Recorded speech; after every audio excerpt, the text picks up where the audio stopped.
Guard Tribulation.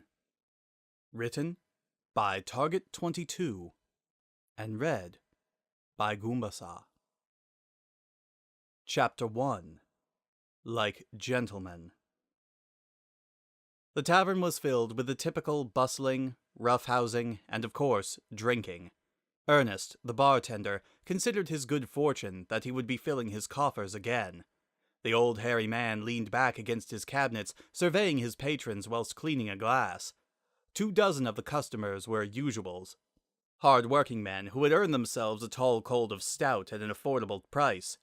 The rest were travelers passing from Termina to Abystus or vice versa. "Ernie!" cried Tommy, one of the regulars. "Give me a drink for my new friend here."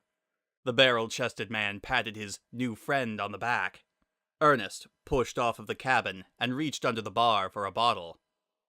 "You gonna pay for this, or is it going on your never-ending tab?" Tommy pointed at Ernest and simultaneously winked while clicking his tongue. Ernest shook his head, but poured a glass for the stranger anyway. Tommy nudged his near-empty glass forward, ready for the expected refill. "So, what's your name, friend?" he asked, succumbing to his best customer's prompting. "Marcus Brutus," the man said, lifting his glass to thank the generous bartender. Ernest raised an eyebrow. "A noble?" He glanced at Tommy for confirmation. The man was already hidden behind his upturned glass.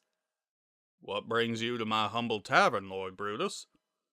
The man smiled, revealing perfectly white teeth. "Not a lord, Master Ernie, just a humble Hyrulean knight." Ernest leaned over the counter to see that there was indeed a decorated pommel protruding from the man's belt. "Well, Sir Brutus, what misfortune befell you that you came across Tommy?" It was not irregular for knights of the surrounding kingdoms to spend the evening at the Cross Guard. It was, however, irregular for one to arrive alone and without some blusterous announcement. Not only was Sir Brutus's entourage and squire nowhere to be found, he wasn't wearing any armor. As far as Ernest could see, the man wasn't wearing anything besides simple brown traveler's tunics, his sword, and a dagger. Brutus chuckled kindly. "I consider our meeting good fortune." He patted Tommy on the shoulder in a familiar manner. "If it were not for this fine gentleman, I would be stranded somewhere outside Termina, with nary a clue where to go." "You see," Tommy asked with a drunken grin, "I'm not but a kind, hard-working gentleman, plowing fields and chopping wood and lending my aid to knights and nobles." He clumsily toasted the knight's glass, which was still sitting on the counter. "Where are you headed, then?" the bartender asked. He figured it best to ignore Tommy, lest he cross some boundary and try the knight's patience. Brutus lifted his glass and took the smallest of sips. Setting the glass back down, he answered, "There was no set location. I am supposed to meet an old friend tonight. Unfortunately, poor communication has left me unsure of the setting." He tilted his head towards Tommy. "Master Tommy assures me that any traveler within a 100-mile radius would stop here in your fine establishment." Ernest bowed slightly. "You flatter me in mine establishment, sir. Would you like a table while you wait on your friend?" Brutus waved the bartender off. "That isn't necessary." "Richard, Saccone!" he called across the room. 2 patrons looked up from their conversation. "Give your table to Sir Brutus here." With hushed grumbling, the 2 peasants stood from their seats and meandered over to the far end of the counter. Brutus stood up and offered the men a nod. "Thank you." The knight reached into his tunic and pulled out 2 red rupees. He tossed them to the uprooted men. "For your convenience." Then he retrieved 1 more rupee and tossed it to the bartender. Ernest's eyes almost leapt from his head as he held the Titan orange ruby. "For Master Tommy's tab." Ernest tried to mumble some sort of appreciation, but the knight cut him off.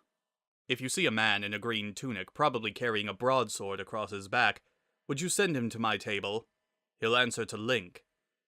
Still stunned by the 200 rupee deposit, the bartender could only nod stupidly. "Thank you kindly, Master Ernie." With that, Marcus Brutus carried his drink over to the table and sat down alone. "How about another drink?" Tommy asked, oblivious to the transaction or the knight's absence. Ernest tucked the rupee into his pocket quickly. "Told me, you old scoundrel. You drink for free tonight."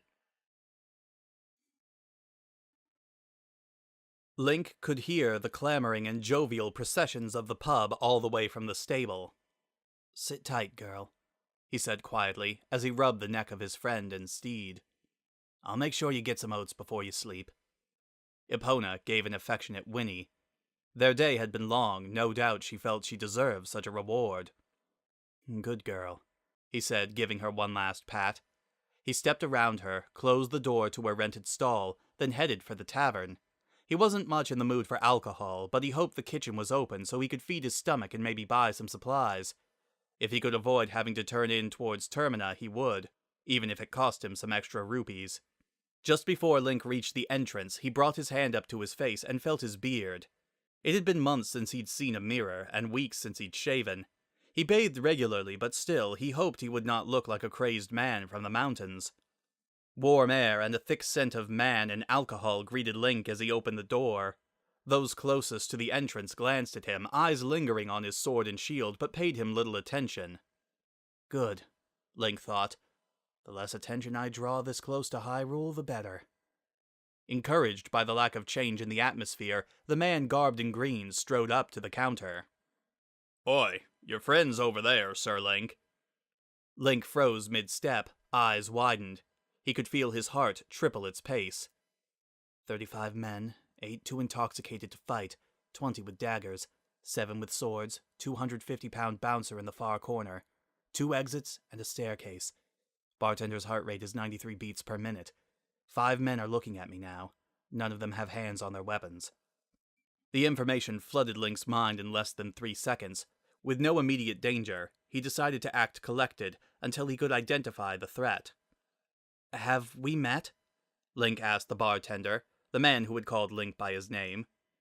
The man had a round face, bushy eyebrows, crow's feet on the sides of his eyes, and a thick neck. His jugular vein could be seen pulsing calmly on the man's exposed nape. Under a brown apron, a fairly clean cotton shirt, and a sufficient layer of fat was a reserve for muscle built by years of carrying barrels, moving furniture, and tending to horses. His hands were calloused and his knuckles were scarred. He had put an end to more than one fight in this bar. He was also right-handed. "Nay, but your friend came in an hour or so before you," the man explained. He was rubbing a glass clean with a tan cotton rag. "Said he expected you'd be arriving tonight." With a rag in his right hand, he pointed toward a table 42 feet away from the counter, 7 feet from the wall. The man sitting at the table was one of the 5 who were looking at Link, one of the 20 with a dagger, one of the 7 with a sword. "To Sir Marcus Brutus!" One of the 2 intoxicated-to-fight men cheered. 2 more too intoxicated-to-fight men repeated the first man's cheer.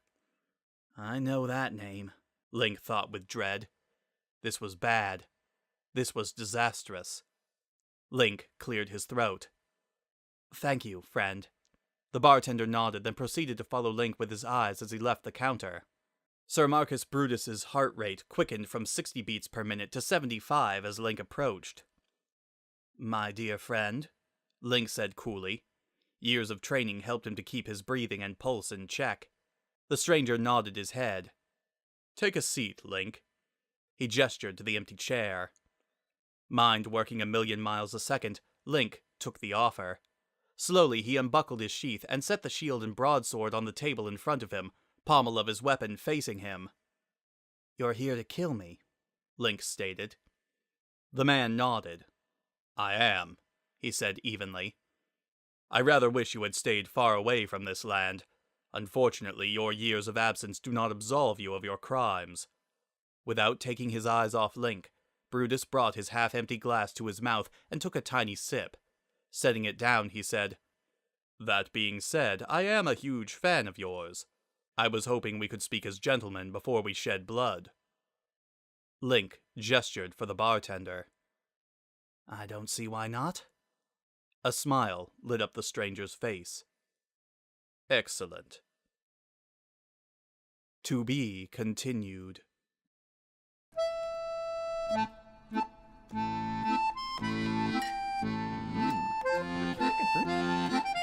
Is it